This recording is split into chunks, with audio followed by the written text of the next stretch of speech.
know one of the things people say when talking about undocumented students in higher education is like, even if they do manage to afford college, what kind of jobs will be available for them? And I know that that's different for someone whose citizenship may be coming through.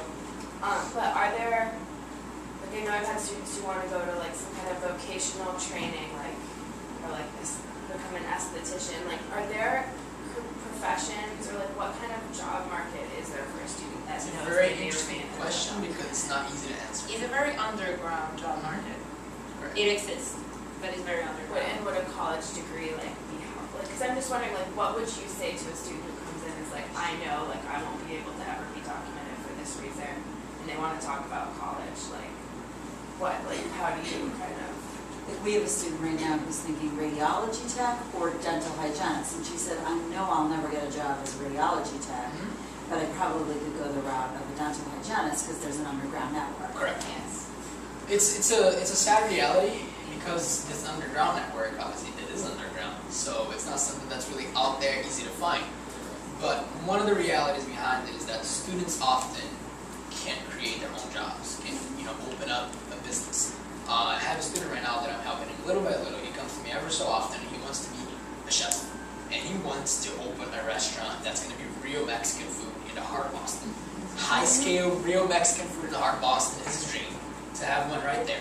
And he's trying to apply for colleges. He's already got a scholarship to Johnson Wales to do their culinary program. He's bound to go there.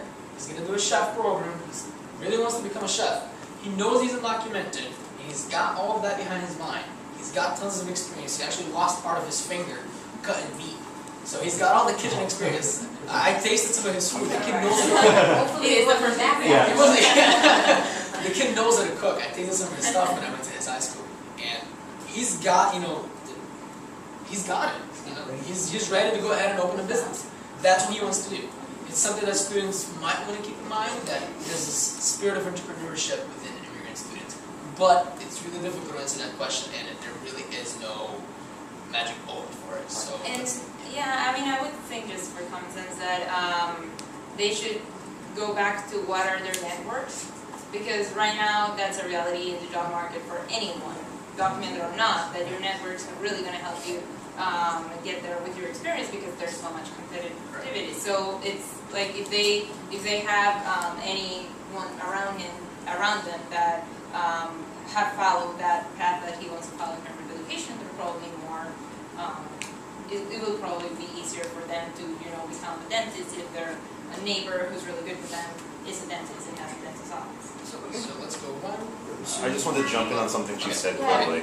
Okay, so go ahead. We were talking about costs, especially for community college. I know out in Springfield it's a little different. There are fewer undocumented. It's not as much. It's not as a large population as there is in Boston. But most of my undocumented students have been able to get in-state tuition at community college. Because if you look on the checklist of community colleges, what do you need to prove your residency? There are many documents there that don't require your state, that don't require. You can give them your high school diploma, you can give them a bill from your house, Right. You can give them stuff. And most community colleges only require two things. So if you give them the right documents on the outset, you can qualify for in-state tuition and no one will really ask questions. Obviously you won't get FAFSA, but that's something to do. Pay attention to the documents because it's actually a lot easier than people they worry about it. So if you bring the right things with you, you don't have to have a state ID. And what about students who we're working with who, no matter what we say to them, and they might believe us, their parents don't know us as well and aren't as willing because their parents have heard just rumors, the rumor mill, they've heard that no matter what, and they're thinking, well, this person just really doesn't know what they're talking about because they're not an immigrant, they don't have to worry about it. They might think they're helping, but they really just don't know.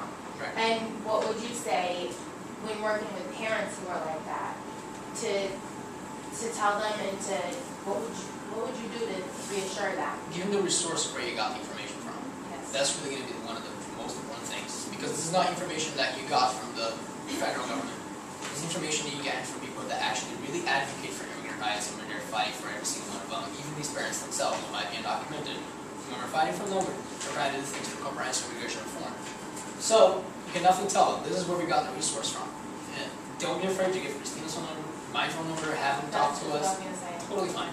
And also, like, that's why I keep stressing the advocates part. Bring them back to the community and the organizations that are working towards not only DREAM Ag education and immigration, but anything that is related with their communities.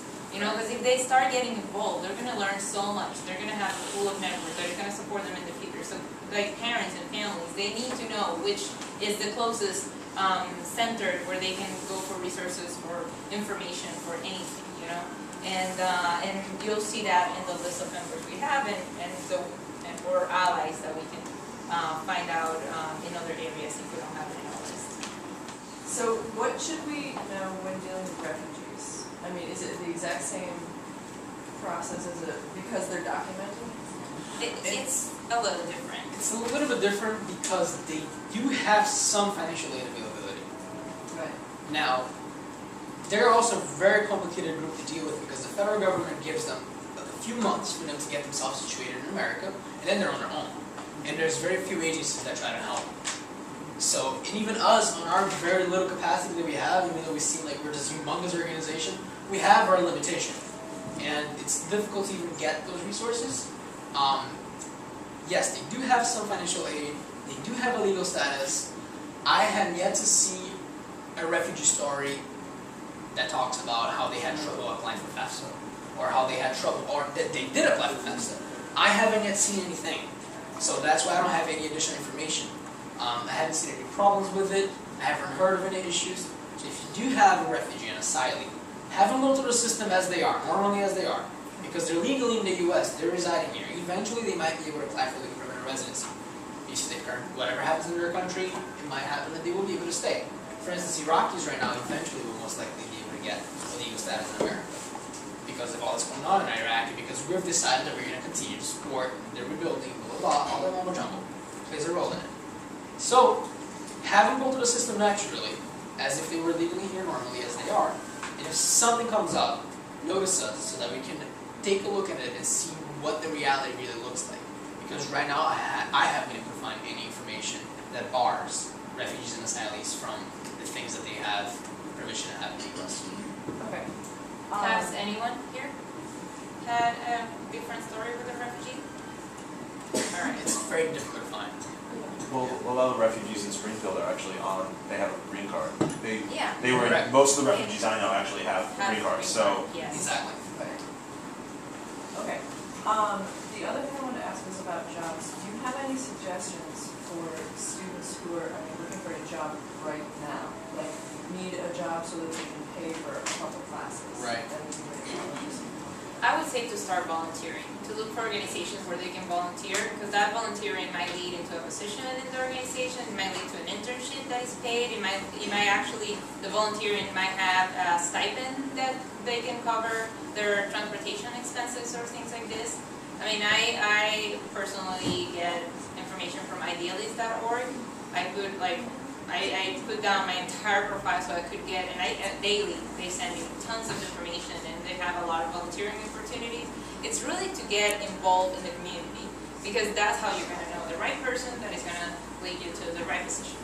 And so it's either by volunteering, looking out for internships, or even participating, like all the free, it's Massachusetts. There are conferences, talks, workshops everywhere, in every single university, in every single, so it's, if they get engaged with all of this, they'll learn and they'll know new people where they can use as a resource. Last question. Do you know any way that a student without like a social security number can set up like a bank account or something so that they can utilize? How does that work? So, banks usually they'll ask for a passport number and a home address back home. So, it's just really coming in and asking them about it. If you don't ask, you're never going to know how to do it. The truth is, they all want your business. Yeah. Doesn't really matter where you're coming from. They all want your business. In terms of banks, businesses in general, restaurant, anyone. They want your business, so. So even if you don't have any documentation at all, like you don't have a passport or anything, that should be. I think you'll probably need to show Probably need to proof show of something. Yeah. And the bank would help you in terms of like you tell them what you have. That could work. It's really up to the bank.